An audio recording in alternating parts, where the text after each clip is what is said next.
चलिए इस बीच एक बड़ी खबर भी आप तक पहुंचा दे। भाजपा विधायक दल की बैठक शुरू हो चुकी है, स्ट्रैटेजी बननी तय शुरू हो चुकी है।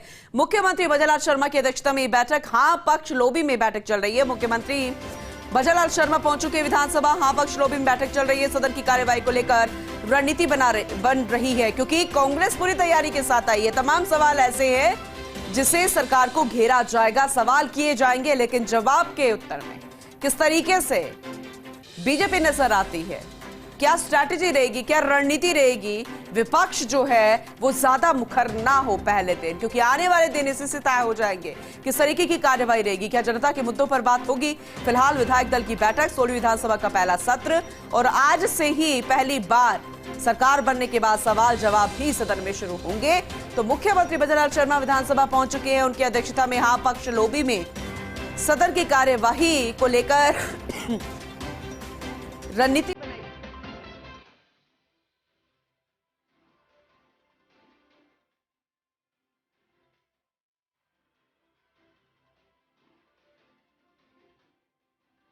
तो हाँ पक्ष लोबी में बैठक चल रही है। इससे पहले भी विधायक दल की बैठक हुई थी, लेकिन आमतौर पर ऐसा ही होता है कि विधानसभा के अंदर विधायक दल की बैठक होती है, लेकिन ऐसा नहीं हुआ था। विधानसभा के बाहर विधायक दल की बैठक हुई थी, लेकिन आज जब सवाल जवाब का सिलसिला शुरू होगा, आज पहला दिन है 16वीं विधानसभा का, जब सवाल जवाब होंगे तब हाँ पक्ष लोबी में ही विधायक दल की बैठक हो रही है। मुख्यमंत्री भजनलाल शर्मा के नेतृत्व में, उनकी अध्यक्षता में सरकार किस तरीके से रणनीति बना रही है, किस तरीके से विधायकों को निर्देश दिए जा रहे होंगे, जो नवनिर्वाचित विधायक है, जो कि पहली बार सवालों का सामना करेंगे, जो कि मंत्री बने हैं पहली बार, उनके लिए भी आज चुनौती रहेगी, टास्क रहेगा। देखने वाली बात होगी किस तरीके से विपक्ष के सवाल का जवाब बीजेपी सरकार के नेता देते नजर आएंगे। ऐश्वर्य प्रधान लगातार हमारे साथ बने हुए हैं, विधानसभा से वरिष्ठ योगी हैं, उनका रुख करते हैं। ऐश्वर्य, इससे पहले भी जब विधायक दल की बैठक हुई थी तब वो विधानसभा के अंदर ना होकर बाहर हुई थी, आमतौर पर अंदर ही होती, लेकिन आज हाँ पक्ष लोबी में स्ट्रैटेजी बना रही है बीजेपी। सवाल सामने है, पूरी तैयारी के साथ है कांग्रेस, लेकिन विपक्ष मुखर ना हो, इसे लेकर किस तरीके की स्ट्रैटेजी बना रही होगी बीजेपी? हाँ पक्ष की लॉबी में भारतीय जनता पार्टी विधायक दल की बैठक जो है वो आयोजित की गई है। मुख्यमंत्री भजनलाल शर्मा ने भाजपा विधायक दल की बैठक ली है, बड़ा अपडेट ये है। लेकिन इन सब के अलावा सबसे महत्वपूर्ण बात यदि कुछ है तो वो ये कि पहली बैठक विधानसभा के अंदर है। इससे पहले भारतीय जनता पार्टी प्रदेश मुख्यालय में जो बैठक हुई थी उसमें संगठनात्मक मुद्दों पर ज्यादा फोकस किया गया था। इस बार जो मुद्दे हैं वो स्पष्ट तौर पर भारतीय जनता पार्टी यानी सत्ता के विधायकों को ये नसीहत दी जाएगी कि आप अनुशासन बनाए रखें। अनुशासन के साथ महत्वपूर्ण बात ये कि आप जब तक सदन की कार्रवाई चले तब तक आप रुके रहें, क्योंकि जो पहली बार जीत कर आए हैं उनके लिए ये बात विशेष रूप से महत्व रखती है। इसलिए रखती है कि उन्हें सीखने का मौका मिलेगा। और ये भी कहा जा, इससे पूर्व की बैठक में कहा गया कि वरिष्ठों के अनुभव का लाभ लें, जो वरिष्ठ हैं उनके अनुभव का लाभ लें। और साथ में ही क्योंकि विपक्ष है वो दौर अलग था 2013 से लेकर 2018 का, जब महज 21 विधायक विपक्ष में थे। अभी की बार विपक्ष मजबूत है और विपक्ष में कई दिग्गज नेता भी जीते हैं। बिल्कुल। तो ऐसे में विपक्ष भी अपनी भूमिका मजबूत और दमदारी से निभाना चाहेगा। ऐसे में भारतीय जनता पार्टी या कहें तो सत्ताधारी पार्टी या सत्ता पक्ष किस तरीके से जवाब देगा ये महत्वपूर्ण हो जाता है। लेकिन इसे महत्वपूर्ण बनाने के लिए एकजुटता महती आवश्यक है।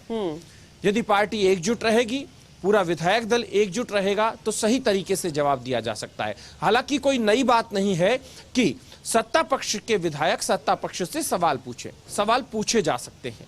कई सवाल ऐसे होते हैं जो आवश्यक भी होते हैं। कई बार ऐसे सवालों में विवाद जैसी स्थितियां भी उत्पन्न करने की कोशिश की जाती है, लेकिन उनसे भी कैसे बचा जाए ये भी महत्वपूर्ण बात है। यहां पर आज की जो विधानसभा है, यहां पर आप ये तय मानकर चलिए कि विधानसभा की कार्रवाई जैसे ही शुरू होगी वैसे ही जय श्री राम के नारे भी यहां पर गुंजायमान हो सकते हैं। यहाँ पर आज भारतीय जनता पार्टी के विधायक इस चीज को लेकर भी प्रसन्न दिखाई देंगे कि आज का दिन उनके लिए इसलिए भी महत्वपूर्ण है कि कल इतिहास बना है और आज विधानसभा की कार्रवाई है और विधानसभा की कार्रवाई के दौरान या कार्रवाई के बाद भी भगवान श्री राम के मंदिर को लेकर विधायक या मंत्री अपनी बात भी कह सकते हैं। तो कांग्रेस है वो अपनी बात कहेगी, क्योंकि राहुल गांधी की जो कल की असम की तस्वीर थी वो भी सभी ने देखी, प्रधानमंत्री नरेंद्र मोदी की कल की अयोध्या की तस्वीर थी वो भी सभी ने देखी। तो यहाँ पर राजनीतिक तौर पर आरोप प्रत्यारोप के दौर भी चले, लेकिन उन आरोप प्रत्यारोप के दौरों के अलावा आम जनता की बातें कितना मजबूत तरीके से उठ पाती है, आम जनता की बातों को या आम जनता की तकलीफों को विपक्ष कितना मजबूती से उठा पाता है, क्योंकि कई मुद्दे ऐसे होते हैं जो व्यापक होते हैं और कई मुद्दे थोड़ा बहुत क्षेत्र को प्रभावित करते हैं। जैसे मिसाल के तौर पर एक मुद्दा मुझे हमेशा याद आता है पूनम, उस मुद्दे का जिक्र हम भी करेंगे और हम चाहेंगे कि समाज का हर व्यक्ति करे, वो है मिलावटखोरों के खिलाफ अभियान। मिलावटखोरों के खिलाफ जब भी अभियान की बातें चलती है तो कई सरकारें हमने देखी है, बस यही कहा जाता है कि मिलावट को बर्दाश्त नहीं किया जाएगा, मिलावट के खिलाफ कड़ी कार्रवाई की जाएगी, इस तरीके के बयान दे दिए जाते हैं, लेकिन मिलावट बदस्तूर जारी रहती है। आखिर कौन लोग हैं जो इतनी बड़ी संख्या में दूध में, पनीर में, मसालों में, आटे में या अन्य भोज्य पदार्थों में, खाद्य पदार्थों में मिलावट करते हैं? क्या कुछ एक लोग ही हैं या फिर लोग है ही नहीं, सब कुछ रामराज जैसी स्थिति हो गई है, सब कुछ गैर मिलावटी चल रहा है? ऐसा संभव नहीं है। सरकारें भी स्वीकार करती है कि मिलावटखोर हैं, वो लगातार एक्टिव हैं और वो मोटा पैसा भी बनाते हैं। लेकिन अब मिलावटखोरों के खिलाफ इस तरीके का मैं एक उदाहरण दे रहा हूं कि यदि मिलावटखोरों के खिलाफ अभियान जैसे कुछ अभियान चलाए जाएं तो शायद सरकार का मैसेज भी बेहतरीन जाए, विपक्ष है वो इस मुद्दे को उठाए तो विपक्ष का मैसेज भी बेहतरीन जाए। लेकिन कई बार मुद्दे छोटे छोटे होते हैं, उन छोटे मुद्दों को या फिर कुछ मुद्दे ऐसे भी होते हैं जो व्यापक नहीं होते, यदि व्यापक मुद्दों को सदन में उठाया जाए तो परिणाम बेहतरीन होते हैं।